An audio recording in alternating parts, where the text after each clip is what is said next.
Hello guys, आज हम discuss करने जा रहे हैं urinary incontinence. So what is urinary incontinence? It is basically the involuntary leakage of the urine from the urethra. Okay.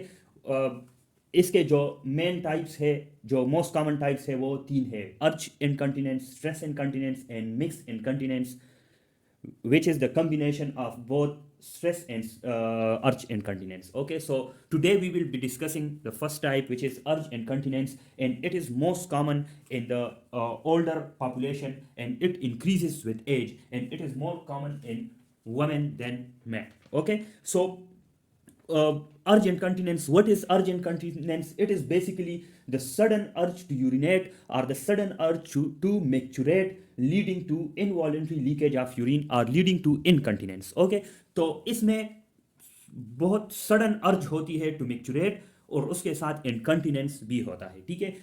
अर्ज incontinence या तो सेंसरी इनकंटिनेंस होगा या मोटर इनकंटिनेंस होगा. सेंसरी जब होगा तो इसमें बेसिक जो मैकेनिज्म होता है इनकंटिनेंस का, वो है increase bladder sensitivity which lead to reflex emptying of the bladder. Okay. और मोटर इनकंटिनेंस में क्या होगा? There will be autonomous detrusor over activity. तो डिट्रूजर मसल जो ब्लैडर वॉल में होता है, ब्लैडर वॉल में होता है, इधर ब्लैडर वॉल में जो मसल होता है वो है डिट्रूजर मसल. और डिट्रूजर मसल की ओवर एक्टिविटी की वजह से अर्ज होती है, अर्जेंसी होती है. ठीक है. और उस अर्जेंसी की वजह से फिर इनकंटिनेंस हो जाता है. ठीक है. तो ये इट मे बी सेंसरी और मोटर इनकंटिनेंस. इसके रिस्क फैक्टर्स कौन से हैं? तो रिस्क फैक्टर अर्ज इनकंटिनेंस के है यूटीआई. रिकरेंट यूटीआई केस में क्या होगा? अर्ज इनकंटिनेंस होगा. Constipation, renal stones, female gender and older population या इंक्रीज एज. ठीक है. तो ये इसके रिस्क फैक्टर्स है. अभी इसके इटियोलॉजीज की तरफ आते हैं. तो इटियोलॉजीज में इसके जो कॉमन है वो है इडियोपैथिक.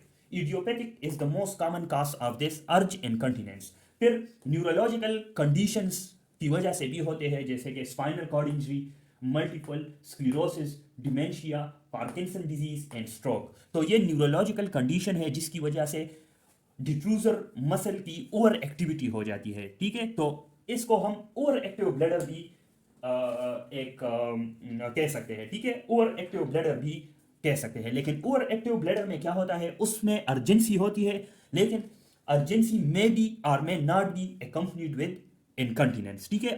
ओवर एक्टिव ब्लैडर में ट्रायड होता है. उसमें होता है, देखिए, ओवर एक्टिव ब्लैडर भी हम उसको कहते हैं. ये इसकी एक डिफरेंशियल डायग्नोसिस है. ठीक है. Over active bladder is just like the urge incontinence, लेकिन इसमें क्या होता है? इसमें नक्चूरिया होता है.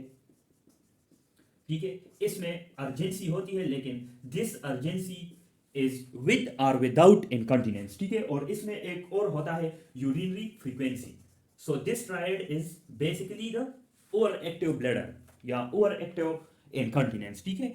ओवर एक्टिव इनकंटिनेंस या ओवर एक्टिव ब्लैडर. ठीक है. तो हम इसको ये भी कह सकते हैं. इसके अलावा इसकी इटियोलॉजीज में ब्लैडर कार्सिनोमा आ सकता है, ब्लैडर इन्फ्लेमेशन जिसको कहते हैं सिस्टाइटिस. ठीक है. तो सिस्टाइटिस की वजह से भी ये हो सकता है, ब्लैडर कार्सिनोमा की वजह से भी हो सकता है. अब इसके क्लिनिकल फीचर्स इजी है. इसमें पेशेंट को होगी urgency and there will be involuntary leakage of urine. It means इसमें क्या होगा? इनकंटिनेंस होगा. ठीक है. तो urgency and there will be leakage of urine. ठीक है. अब इसके केस में हम दो टेस्ट करते हैं. एक urinary stress test which is the test for to distinguish between the urge incontinence and stress incontinence. तो यूरिनरी स्ट्रेस टेस्ट में जो स्ट्रेस इनकंटिनेंस होता है वो उसमें ये टेस्ट क्या होता है? पॉजिटिव होता है. और जो अर्ज इनकंटिनेंस है उसमें यूरिनरी स्ट्रेस टेस्ट नेगेटिव होता है. ठीक है. अब पेट टेस्ट भी हम करते हैं. पेट टेस्ट हम किस लिए करते हैं? It is used to quantify the leakage over 24 hours. मतलब 24 आवर्स में कितना लीकेज हुआ है, तो हम उसको इस टेस्ट पे फाइंड करते हैं, मेजर करते हैं. ठीक है. अब इसके ट्रीटमेंट में क्या होगा? अर्ज इनकंटिनेंस में, अर्ज इनकंटिनेंस के ट्रीटमेंट में होगा there will be conservative treatment. First line जो है वो हम कंजर्वेटिव ट्रीटमेंट करेंगे. और कंजर्वेटिव ट्रीटमेंट में क्या क्या आता है? कंजर्वेटिव ट्रीटमेंट में आता है इसमें मतलब एक्सरसाइजेस आते हैं जो कीगल एक्सरसाइजेस होते हैं. कीगल एक्सरसाइज में पेल्विक जो फ्लोर मसल्स है उसको इन्वॉल्व किया जाता है. ठीक है. Kegel exercise. तो कंजर्वेटिव मैनेजमेंट में कीगल एक्सरसाइजेस है. ठीक है. लाइफस्टाइल मॉडिफिकेशन है. लाइफस्टाइल मॉडिफिकेशन का मतलब यह है कि हम ओबेसिटी को कम करते हैं, क्योंकि ओबेसिटी भी एक रिस्क फैक्टर होता है इनकंटिनेंस के लिए। इसके अलावा हम पेशेंट को कहते हैं कि मतलब अपना जो डाइट है वो मॉडिफाई करे।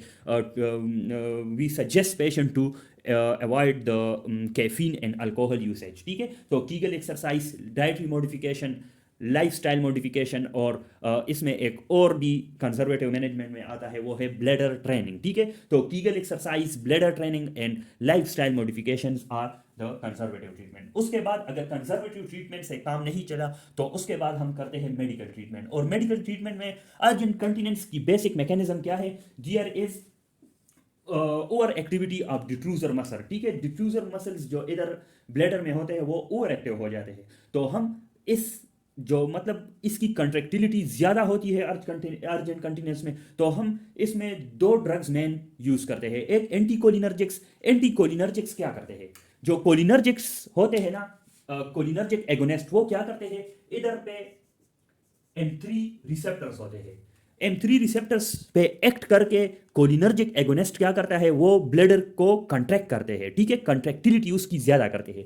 लेकिन जो एंटीकोलिनर्जिक्स है वो M3 रिसेप्टर्स को ब्लॉक करते हैं। तो जब M3 रिसेप्टर्स ब्लॉक हो जाए तो डिट्रूजर मसल्स की रिलैक्सेशन होती है, ठीक है। और अर्जेंट कंटिनेंस में डिट्रूजर मसल्स की क्या होती है?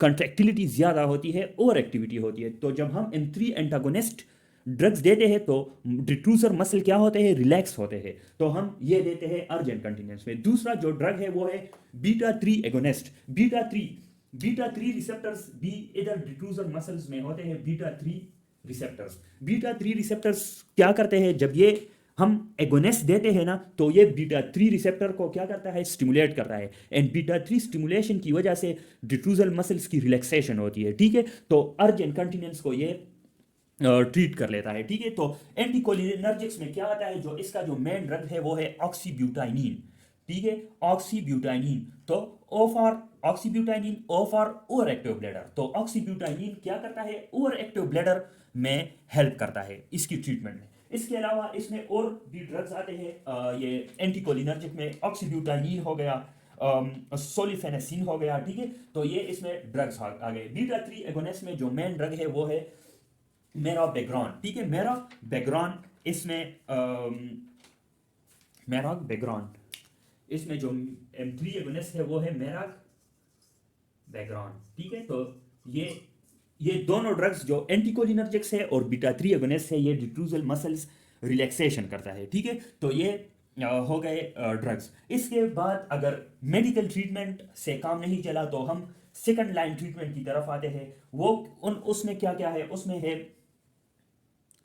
ठीक है। तो सेकंड लाइन ट्रीटमेंट क्या है? Endoscopic injection of botulinum toxin, sacral nerve stimulation. Botulinum toxin क्या करता है? ये ओवर एक्टिव ब्लैडर को क्या करता है? रिलैक्स करता है, ठीक है, रिलैक्सेशन ऑफ डिफ्यूजल मसल करता है। इसी तरह सैक्रल नर्व स्टिमुलेशन भी ओवर एक्टिव ब्लैडर में काम करता है। एंड ऑगमेंटेशन सिस्टोप्लास्टी भी एक प्रोसीजर है जिसमें हम ब्लैडर की एनलार्जमेंट करते हैं, और उसमें क्या होता है? ओवर एक्टिव ब्लैडर में ये हेल्प करता है, ठीक है। तो ये इसके मतलब हो गए ट्रीटमेंट। अब इसके कॉम्प्लिकेशंस की तरफ आते हैं।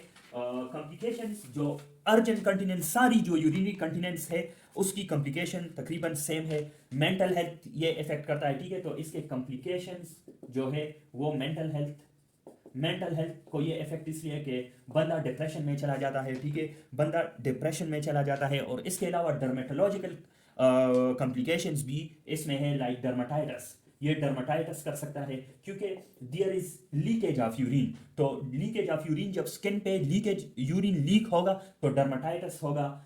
इसी तरह स्किन को सोर्स होंगे, स्किन इन्फेक्शंस होंगे, ठीक है। तो डर्मेटोलॉजिकल कंडीशंस भी इसमें आते हैं। इसके अलावा यूटीआईज भी हो सकती है, ठीक है, यूरिनरी ट्रैक्ट इन्फेक्शंस भी हो सकते हैं। तो ये इसके थोड़े से कॉम्प्लिकेशंस थे। तो ये इस अर्जेंट कंटिनेंस है। इसके बाद हम करेंगे स्ट्रेस एंड कंटिनेंस।